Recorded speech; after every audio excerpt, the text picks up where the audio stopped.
Discipline is the subject of countless books, self-help YouTube videos, and elaborate discussions on what makes a person successful. Elite athletes, Navy SEALs, and the world's most successful businessmen all emphasize the importance of discipline. But here's the truth. Everyone is dead wrong about discipline. And not only is everyone wrong about discipline, the idea of discipline itself is a complete scam. And if those last two sentences have caused you to feel outraged at the idea of discipline being a scam, then click off this video because this video is definitely not going to be for you. Now, if you're still here, strap in because you're about to have your entire world shattered.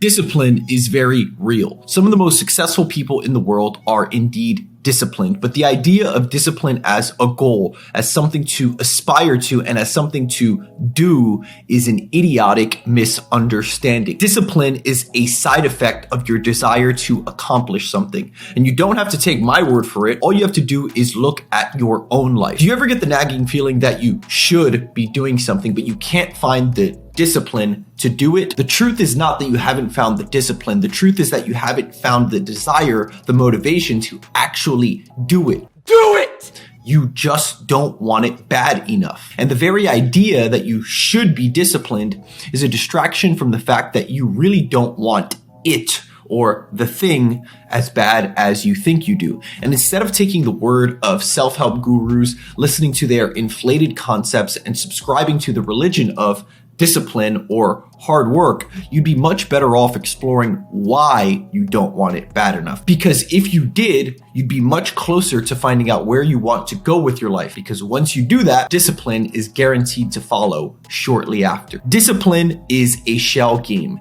It's perhaps the most overhyped concept in the self-help space. You are always doing exactly what you want. You may not want to do something on an intellectual level, but you are driven to do it anyways by a mysterious inner force that understands it's necessary to your greater goal. Therefore, you still want to do it more than you don't want to. Discipline is always in service of your destination, your greater goal. If you want it bad enough, you won't have to worry about discipline. It will come on its own. To go out and try to be more disciplined is perhaps the dumbest thing you can do.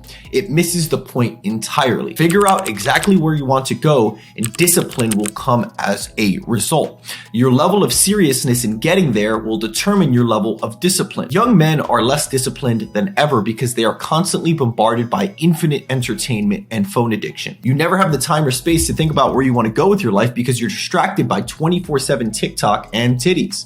No destination, nowhere to go equals zero discipline. The fetishization of discipline for the sake of discipline is a misguided pseudo-religion and surface-level understanding of what truly motivates people. Like most problems, the problem of discipline is much farther upstream than you've been led to believe.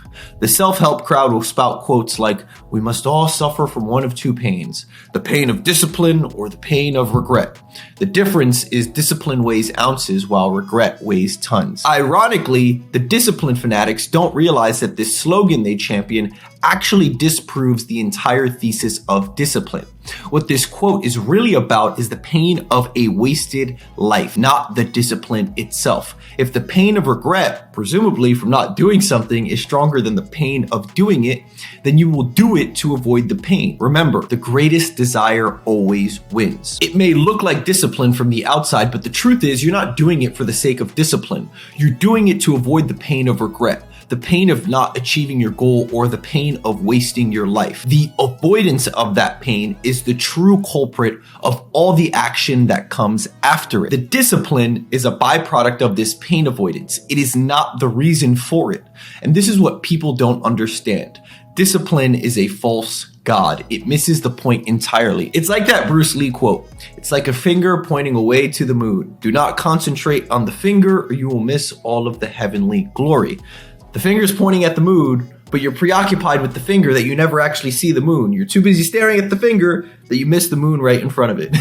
All that matters is where you want to go in your life, because once you discover this and the desire to get there is strong enough, discipline will not be far behind. We're much more motivated by the idea of escaping negative feelings rather than chasing positive feelings. Nobody would ever think to pursue happiness if they weren't miserable. Nobody is actually ever chasing happiness. What they are chasing is an escape from negative feelings.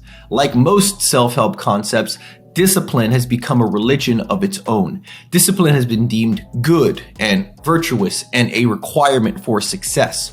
Once you establish something as good or virtuous, you become a slave to chasing it. It becomes an ideal to live up to, a should that must be followed and adhered to.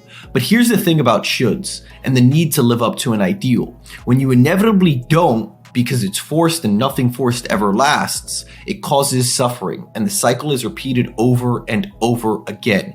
Meanwhile, your life wastes away the entire time. And every second you waste is a moment you never get back. Be wary of shoulds, because the word should is the start of all internal conflict.